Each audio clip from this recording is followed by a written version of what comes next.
This past week saw the 2025 Garma Festival. If you don't know, the Garma Festival is Australia's largest Indigenous cultural gathering. It ran over 4 days in the northeast Arnhem Land in the Northern Territory.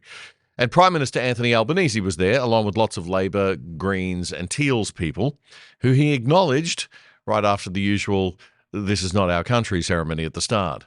So many of my colleagues who have travelled here as well. We could have a cabinet meeting down the front there. Minister McCarthy, of course. Today, above all, including myself as Minister for Indigenous Affairs. But Ministers Rowland, Plibersek, Clare, Watt, Ayres, Green, Luke Gosling. We have Dorinda Cox, Larissa Waters.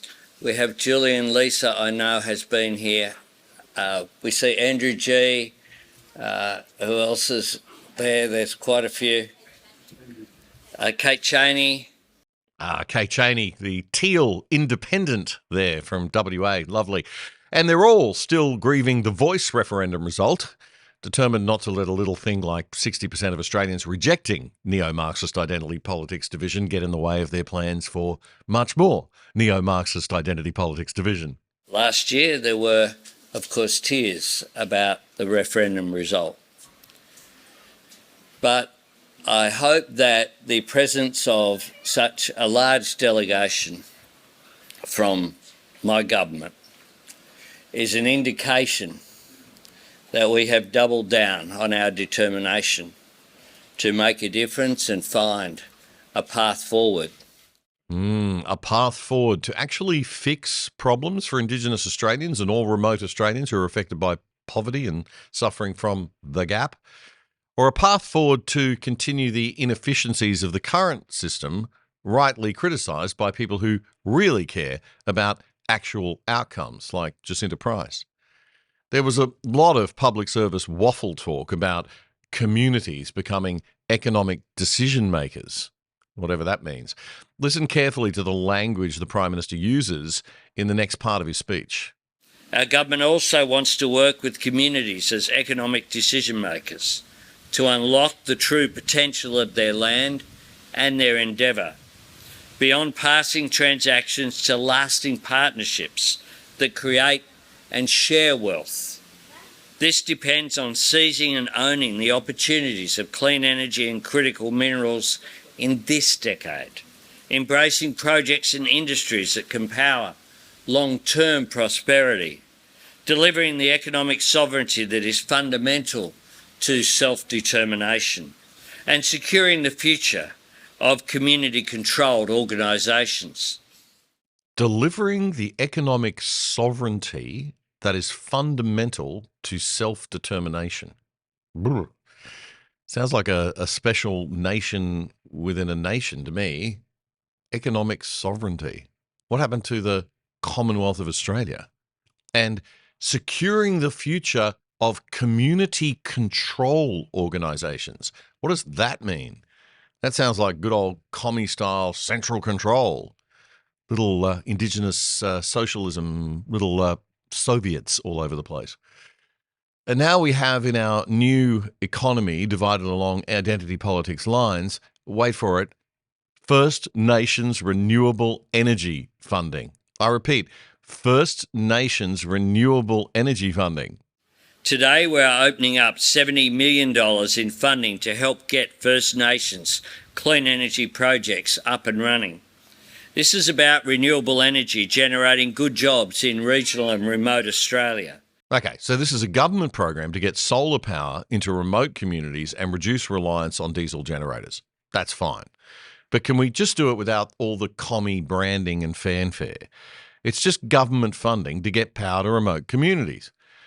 By the way, it was all already announced back in December. There is nothing new here, no new spending, no new money being announced. Albo also used this cultural occasion to re-announce $75 million of your tax money to strengthen native title organisations. Why? To help them negotiate better deals, access expertise, and fast-track project approvals. Wow. It's a pity we don't help small business fast-track project approvals and create jobs across all of Australia. But there's no tax dollars or virtue signalling brownie points in that now, is there? All of this government economic engineering using taxpayers' money is part of what they call an economic empowerment initiative in partnership with Indigenous organisations like the First Nations Economic Empowerment Alliance and the Coalition of Peaks. The goal is to deliver infrastructure, good, and training, good, to build local capacity in renewable energy industries in remote communities. It all sounds great, but is it being monitored carefully for outcomes?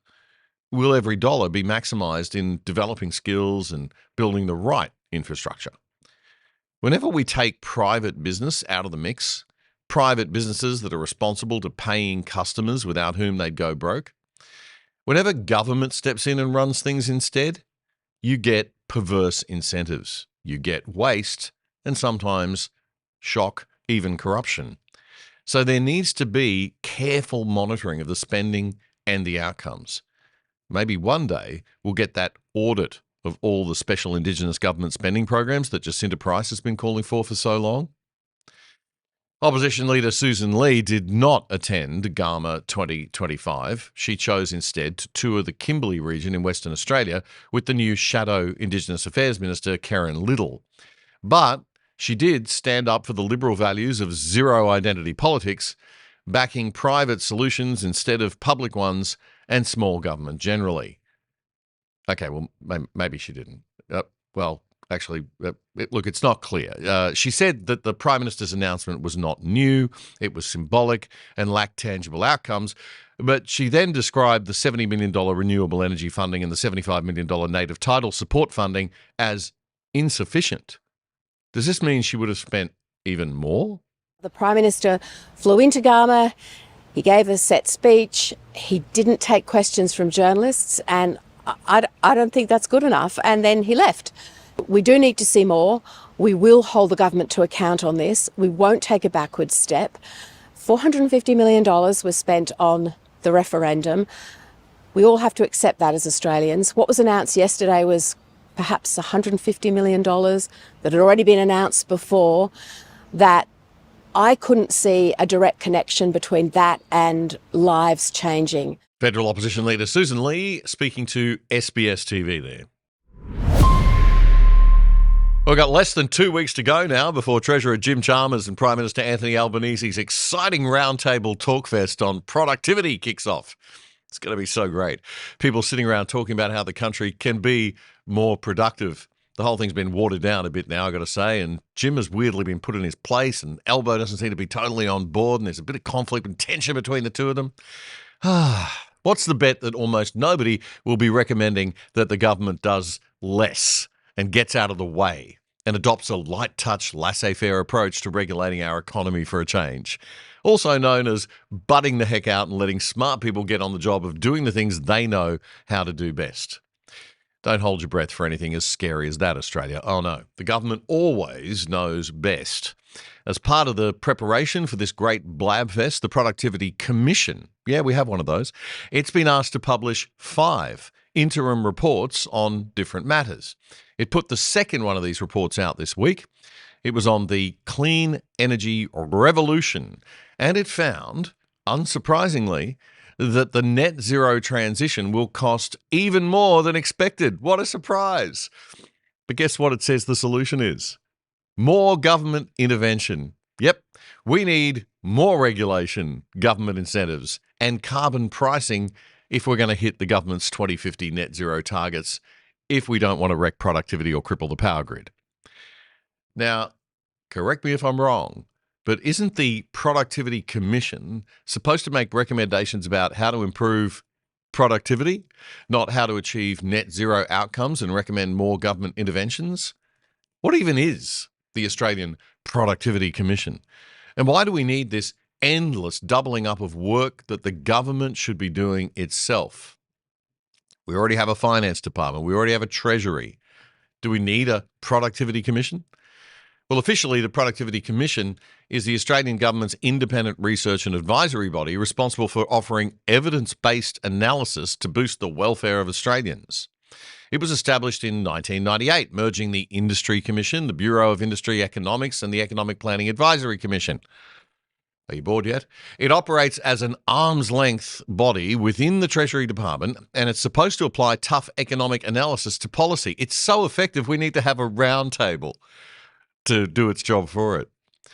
But the recommendations in this particular report include giving more power to the Climate Change Authority to evaluate government policies to see if they're doing enough to meet climate objectives, putting stricter environmental standards into existing planning laws, fast-tracking energy transition projects, and expanding the government's clampdown on companies that are deemed to be heavy emitters.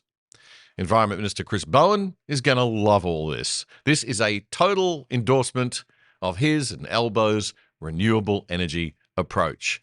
It is not evidence-based objective analysis. It is ideologically driven analysis. And it sounds to me like the Productivity Commission has gone a little political, which would also make me question whether it's outlived its usefulness as an independent research outfit. It costs taxpayers $42 million a year. It employs 182 public servants. It doesn't sound very productive to me. Well, it seems we really don't have free speech in Australia anymore. Misgendering someone could land you in court, and the process is the punishment, remember. This week, the Tickle versus Giggle case was back in the federal court, and it's anything but a laughing matter. The case involves this transgender woman, Roxanne Tickle. I don't want to face court action in Australia for misgendering her, taking action against an app called Giggle for Girls, which was supposed to be an app for girls. And they didn't let this lady join. Roxanne's lawyer says the app founder, Sal Grover, should have to pay hefty damages because she misgendered her in media interviews. The Australian newspaper noted this week that if the submission is accepted, then it would have far-reaching implications for free speech. It's going to affect all of us. Ms. Tickle's lawyers argued that Ms. Grover's description of Ms. Tickle as a man in at least 50 news interviews should make her liable for significant aggravated damages. The whole thing was back in court because you may recall that Sal Grover lost the case a while back and now she's appealing that loss. Justice Robert Bromwich found that Giggle had already indirectly discriminated against Roxanne by not letting her join the app, awarding her $10,000 in damages in the original finding. It's not just the Giggle founder, Sal Grover, who's appealing. Ms. Tickle is also appealing parts of the decision too. She says the finding of indirect discrimination just isn't tough enough, and she wants a finding of direct discrimination, and she wants 4 times the damages, or $40,000. She originally asked for $200,000. Now, look, my big concern about this case is the free speech aspect for all of us.